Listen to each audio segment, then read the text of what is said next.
Telugu one ప్రేక్షకులకు నమస్తే. నిన్న భారత్ ఇండియాల మధ్య జరిగిన వాణిజ్య ఒప్పందాల తర్వాత సడన్గా ఈరోజు ఇండియన్ మార్కెట్లో, షేర్ మార్కెట్లో, తర్వాత బంగారం మార్కెట్లో ఒక్కసారిగా మార్పులు వచ్చేసినాయి. ఈరోజు ఆకస్మికంగా మళ్ళా బంగారం, వెండి ధరలు పెరిగినాయి. షేర్ మార్కెట్ బాగా పుంజుకుంది. దీని మీద ఈరోజు ఈ విషయాన్ని విశ్లేషించడానికి మనతోని గోవర్ధన్ రెడ్డి గారు విశ్లేషకులు ఉన్నారు. వారితో మాట్లాడదాం. నమస్తే గోవర్ధన్ రెడ్డి గారు. నమస్కారం. ఈరోజు నిన్నటి వరకు ఒక 3 రోజుల పాటు వరుసగా గోల్డ్ రేటు, వెండి రేటు పడిపోయింది. అంటే బాగా పెరిగింది, ఫ్లక్చుయేషన్స్ ఉంటాయి అనుకున్నాం. కానీ ఈ లాస్ట్ సాటర్డే నుంచి మళ్ళా కొంత డౌన్ వచ్చింది. ఫ్రైడే అనుకుంటాను, ఫ్రైడే నుంచి తగ్గింది.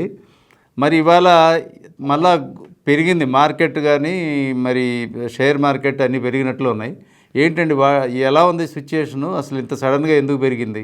ఇది మార్కెట్లో గోల్డ్, సిల్వర్ పెరగడానికి మేజర్ రీజన్ వచ్చేసి సిల్వర్లో అండ్ గోల్డ్లో ఒక అన్ఎక్స్పెక్టెడ్ డిమాండ్ ఒకటి వచ్చింది గవర్నమెంట్స్ నుంచి కానీ, ఈవెన్ రిజర్వ్ బ్యాంక్స్లో, సెంట్రల్ బ్యాంక్స్లో నుంచి కానీ, ఇతర దేశాల నుంచి కానీ, చైనా ఇంట్రెస్ట్ వల్ల కానీ గోల్డ్ రేట్స్ బాగా హైక్ వచ్చినాయి. ప్లస్ సిల్వర్ కానీ, గోల్డ్ కానీ ఎక్కువగా ఇప్పుడు ఈవీలో ప్లస్ ఇంకా ఇతర ఇండస్ట్రియల్ యూసేజ్ కోసం బాగా డిమాండ్ పెరగడం, ఒక్కసారిగా అందరు కొనిపెట్టుకోవడము వల్ల ఒక్కసారి స్పైక్స్ రావడం జరిగింది.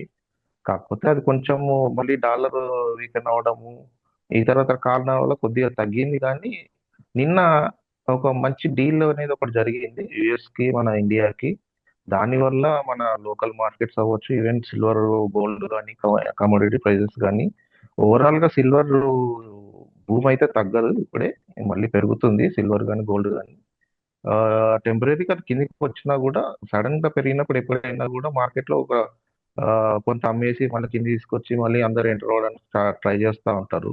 అందుకని ఇది వాలటైల్గా బాగా ఉంటుంది. ఇప్పుడు గోల్డ్ అండ్ సిల్వర్ ఎక్కువగా వాలటైల్గా కనిపిస్తుంది, ఎక్కువగా ఉంటుంది కూడా. కాకపోతే రాత్రి నిన్న మనకి జరిగిన గోల్డ్ అండ్ మన యుఎస్ ఇండియా ట్రేడ్ ఒకటి మన లోకల్ ఇండియన్ మార్కెట్కి మాత్రం కొంచెం మంచి భూమి ఇచ్చింది. డెఫినెట్గా రాబోయే రోజులలో కొన్ని రోజులు మాత్రం మీకు ఆ భూమి కంటిన్యూ అవ్వడానికి కూడా ఛాన్సెస్ కనబడుతూ ఉంది. బట్ గోల్డ్ అండ్ సిల్వర్లో మాత్రం బాగా ఎక్కువగా వాలటిలిటీ మనం చూడొచ్చు. అంటే ఇవాళ ఎంత పెరిగిందండి? ఇవాళ అరౌండ్ 7% పెరిగిందండి. 12% సిల్వర్ పెరిగింది, 7% గోల్డ్ పెరిగింది. రఫ్లీ అరౌండ్ 1,52,000 రూపాయలు ఇప్పుడు లైవ్ ట్రేడ్లో ఉంది ఫ్యూచర్. 1,80,000 వరకు వెళ్ళింది మొన్న గోల్డ్ 10 గ్రామ్ రేటు. అక్కడ నుంచి 1,36,000 మన సడన్ ఫాల్ జరిగింది. దాని తర్వాత ఇప్పుడు 1,52,000 రూపాయల వరకు అరౌండ్ ట్రేడ్ అవుతోంది. మీరు చెప్పేది ఆన్లైన్ ట్రేడింగ్ అనుకుంటాను. మీరు చెప్తుంది ఆన్లైన్ ట్రేడింగ్. అంటే మామూలుగా ఫిజికల్ మార్కెట్లో ఎలా ఉంది, ఏమైనా ఐడియా? దానికి ఒక 1,56,000 అట్లా ఉంటుందండి బులియన్ రేట్. అది నిన్నటి రేటే ఇప్పుడు కనబడుతుంది. లైవ్ రేట్ వచ్చేసి రేపటికి అప్డేట్ అవుతుంది. లైవ్ అక్కడ కొంచెం డిలే ఉంటుంది, బట్ ఇది ఫ్యూచర్ మార్కెట్ మాత్రం లైవ్ లో ఉంటుంది. డిపి గోల్డ్ అని వెబ్సైట్ ఉందండి. దాంట్లో నేను ఇప్పుడు చూస్తే దాని రేటు మనకి బంగారం 3,000 పెరిగింది నిన్నటి కంటే, గోల్డ్ సిల్వర్ ఒక 16,000 పెరిగినట్టు చూపిస్తుంది. మరి అది దాంట్లో గోల్డ్లో కూడా ఇక్కడ మార్కెట్లో ఫిజికల్ పర్చేసింగ్లో 22 క్యారెట్స్, 24 క్యారెట్స్ కొనుగోళ్ళు ఉంటాయి. మరి ఆ రేట్లలో మీరు చెప్పేదంతా బహుశా ఆన్లైన్ ట్రేడింగ్ అంటే 24 క్యారెట్స్ మీదనే ఉంటుంది అనుకుంటా. 4 క్యారెట్ రేటే చెప్తున్నాను నేను. 22 డిఫరెంట్గా ఉంటుంది, అది ఏరియా వైజ్గా కూడా డిఫరెంట్గా ఉంటుంది. అది లోకల్ మార్కెట్ సంబంధించిన రేట్స్ ఉంటాయి. దానికి మళ్ళీ జిఎస్టీ అన్నీ యాడ్ అవుతాయి, అందుకని కొంచెం రేట్ ఎక్కువ కనబడుతుంది మార్కెట్లో. ఇతర ట్యాక్సెస్ కూడా ఉంటాయి. ఇది only pure 24 carat gold future rate నేను చెప్పేది. వెండి ఎంత ఉందండి రేటు ఫ్యూచర్? సిల్వర్ గోల్డ్ ఇప్పుడు వెండి 2,64,600 ఉందండి ప్రజెంట్. గోల్డ్ అండి 1,20,000 వరకు వెళ్ళింది. Gold present 1,51,750. అరౌండ్ 1,52,000. అది ఫ్లక్చుయేషన్స్ ఉంటాయి. ఈ మార్కెట్ ఫ్లక్చుయేషన్స్ సిల్వర్ లో మాత్రం ఎక్స్ట్రాడనరీ అంటే సాయంత్రం వరకు ఇదే ఇదే పరిస్థితి ఉంటుందా? ఇవాళ కొంచెం బుల్లిష్ గానే ఎక్స్పెక్ట్ చేయొచ్చండి. ఇవాళ కొంచెం మార్కెట్ స్టేబుల్ గానే ఉంది. ఇవాళ కొద్దిగా ఇంకా పెరగడానికి కూడా ఛాన్సెస్ కనబడుతున్నాయి. మేబీ ఏమైనా కరెక్షన్ వస్తే నైట్ లో ఏమన్నా చెప్పలేం కానీ కొద్దిగా వాలటిలిటీ ఉంటది నైట్ కూడా యుఎస్ మార్కెట్ ఓపెన్ అయిన తర్వాత మళ్ళీ. బట్ ఇప్పుడైతే కొంచెం positive. Last week peak rate ఎంత ఉంది? పీక్లోకి వెళ్ళిన రేట్లు ఎంత ఉన్నాయి? గోల్డ్ వచ్చేసి 1,80,000 అండి ఫ్యూచర్ రేటు. లో వచ్చేసి 1,36,000. ఇది సెకండ్ రోజు వెళ్ళింది నిన్న. ఈ రోజు మళ్ళీ అక్కడ నుంచి 1,52,000. ఓకే ఓకే 7,000 6,000 7,000 పెరిగింది. సిల్వర్ 4,20,000 అండి హై ప్రైస్. 29th రోజు వెళ్ళింది, 29 జనవరి రోజు. అండ్ లో వచ్చేసి నిన్న సెకండ్ ఫిబ్రవరి రోజు 2,26,000 అండి 1 kg గోల్డ్. డాలర్ వాల్యూ మారిందండి? ఇప్పుడు ప్రెసెంట్ మారింది. 92 టచ్ అయిందండి హై. 92 టచ్ అయింది. ఇప్పుడు 90 పాయింట్ చేంజ్ వచ్చింది. అది కూడా బాగానే అప్రిషియేట్ అయ్యింది. రూపీ కూడా డాలర్ కిందికి వచ్చింది, రూపీ అప్రిషియేట్ అయ్యింది. ఒక 2 రూపీస్ తేడా వచ్చింది. అది కూడా బాగానే మూవ్ అవుతుంది. అట్లాగే ఇండియన్ మార్కెట్స్ కూడా, ఇండియన్ ఈక్విటీ మార్కెట్స్ కూడా మంచి పాజిటివ్ గానే ఓపెన్ అయినాయి. ఈ రోజు 700 పాయింట్స్ నిఫ్టీ మూవ్ అయింది నిన్నటికి వాళ్ళకి. అక్కడ కూడా మళ్ళీ ఈ 26,000 350 370 అనే లెవెల్ కి మళ్ళీ టచ్ అయింది ఈ రోజు. ఓవరాల్ గా 3 times అయింది ఇప్పటికి.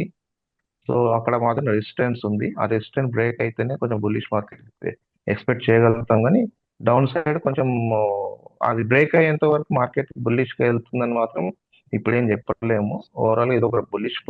ఈ రోజుకి మాత్రం ఇది పాజిటివ్ న్యూస్.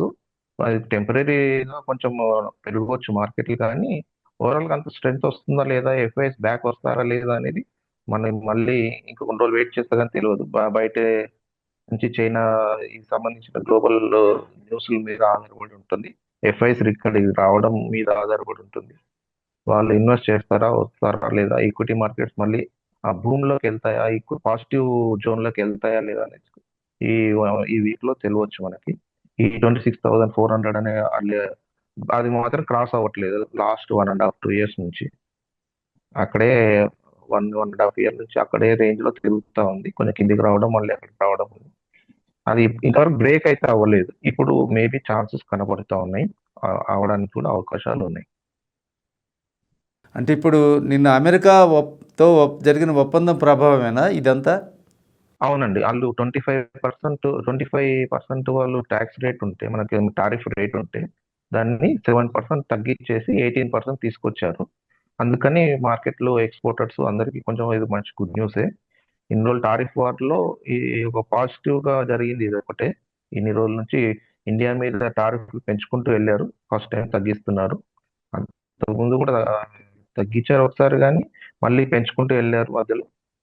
చాలా టూ మచ్ గా టారిఫ్స్ పెంచడం జరిగింది. ఇది గ్లోబల్ గా చైనా పైన కానీ, ఇతర దేశాల పైన కానీ, మన దేశాల మీద కూడా ఆ టారిఫ్ వార్ అనేది జరుగుతూ ఉంది మార్కెట్ లో. అది ఫస్ట్ టైం నిన్న మోడీ గారు ట్రంప్ గారు మాట్లాడుకొని ఒక డీల్ కి వచ్చినట్టుగా తెలిసింది. నేను ఇవాళ మార్నింగ్ అక్కడి నుంచి ట్వీట్ చేయడం ద్వారా మార్కెట్ లో ఒక మంచి సెంటిమెంట్ అయితే దొరికింది. బట్ ఇది ఎంతకాలం కొనసాగుతుంది, దేశానికి మనకు మంచిదా, లాంగ్ టర్మ్ లో ఇది మంచిగా ఉంటుందా లేదా అనేది కాలమే నిర్ణయించాలి. బట్ రష్యా నుంచి ఆయిల్ కొనొద్దని ఒక న్యూస్ కూడా వచ్చింది. కొనమని చెప్పామని ఇండియా చెప్పిందని ట్రంప్ ట్వీట్ లో పెట్టాడు. బట్ అది నిజమైతే మనకు ఆయిల్ మళ్ళీ కాస్ట్ పెరుగుతుంది, అక్కడ ఇన్ఫ్లేషన్ పెరగడానికి ఛాన్సెస్ ఉంటుంది, మళ్ళీ వాలటిలిటీ ఎక్స్పెక్ట్ చేయడానికి కూడా అవకాశం ఉంది.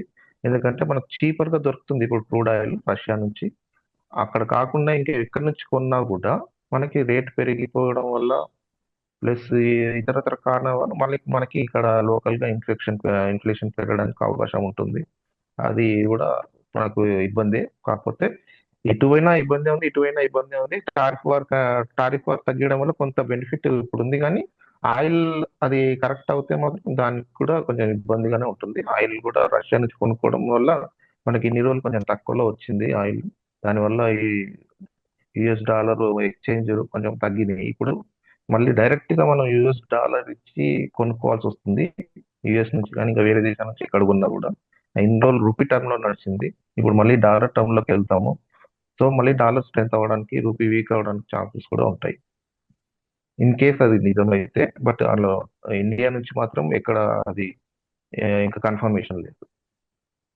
ఎప్పుడు ఇక అమెరికా రష్యా వీళ్ళు మనల్ని గేమ్ ఆడుతూనే ఉంటారు. యా, మనకి రష్యా ఎప్పటి నుంచో ఫ్రెండ్, వాళ్ళతో ఉండాల్సింది, వాళ్ళతోనే నమ్మకం. బట్ వాళ్ళని నమ్ముకుంటే ఇంకా మిగతా కొంచెం ఇబ్బంది ఉంటుంది. ఇక్కడ యుఎస్ నుంచి మన ట్రేడ్స్ ఎక్కువ ఉంటాయి. జనరల్ గా మన ఎక్స్పోర్ట్స్ ఇంపోర్ట్స్ అన్ని కూడా యుఎస్ కి ఎక్కువ ఉంటాయి. ఇటు వీళ్ళతోనే ఇబ్బంది ఉంటుంది. బట్ యుఎస్ తో ఫ్రెండ్షిప్ అనేది ఒక కాంప్రమైజ్ అనేది జరిగింది. ఇక్కడ నుంచి ఎక్స్పోర్టర్స్ కి చాలా మేలు జరిగే అవకాశం ఉంటుంది. బట్ ఇంపోర్ట్స్ కూడా కొంత ఇబ్బంది జరిగే అవకాశం ఉంటుంది. ఎక్స్పోర్టర్స్ కి ఓకే, బట్ ఇంపోర్టర్స్ కి మాత్రం ఇబ్బంది కొంచెం ఎక్కువ ఉంటుంది. ఎందుకంటే మన ట్యాక్సెస్ 50% నుంచి 0% చేశారు. వాళ్ళ ట్యాక్సెస్ మాత్రం ఓన్లీ 25 to 18 చేశారు. అంటే అక్కడ 7% మాత్రమే తగ్గింది. మనము ఇంపోర్ట్ చేసుకునే వాళ్ళు, అంటే మనం ఇంపోర్ట్ చేసుకునే వస్తువులపై ఇప్పుడు ట్యాక్స్ అనేది లేదని చెప్తున్నారు అమెరికా నుంచి వచ్చే ఈ గూడ్స్ కి. అది మనకి ఇండియాకి నష్టం, అది లాంగ్ టర్మ్ లో. అవునవును. ఇప్పుడు ఎక్స్పెక్టేషన్ ఏంటండి? ఇది ఎక్కడికి పీక్ గోల్డ్ ఎక్కడి దాకా వెళ్ళొచ్చు రేటు? వెండి ఎక్కడి దాకా వెళ్తుంది? గోల్డ్, వెండికి మాత్రం లాంగ్ టర్మ్ డిమాండ్ అయితే ఉందండి. వెండి ఇంకా చాలా పైకి వెళ్ళడానికి ఛాన్సెస్ చాలా ఉన్నాయి.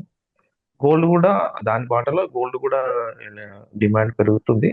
దానికి వల్ల ఇప్పుడు మొన్న వెళ్ళింది చాలా స్పీడ్ గా, చాలా ఫాస్ట్ గా వెళ్ళిపోయింది. అది అట్లా వెళ్ళినప్పుడు ఏది కూడా నిలబడదండి. ఖచ్చితంగా ఒక ఫాల్ వస్తుంది, దానిలో కరెక్షన్ వస్తాయి.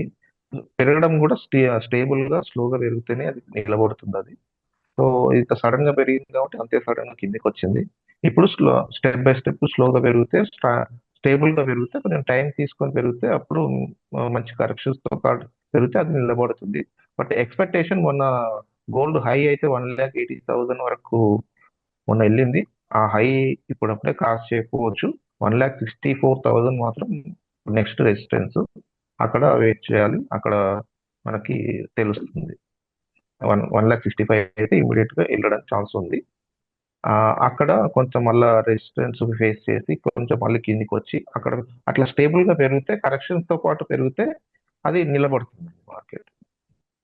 ఓకే అండి. మా వీక్షకులకి విలువైన సమాచారం వచ్చినందుకు చాలా ధన్యవాదాలు. మళ్ళీ కలుద్దామండి. థ్యాంక్ యూ అండి.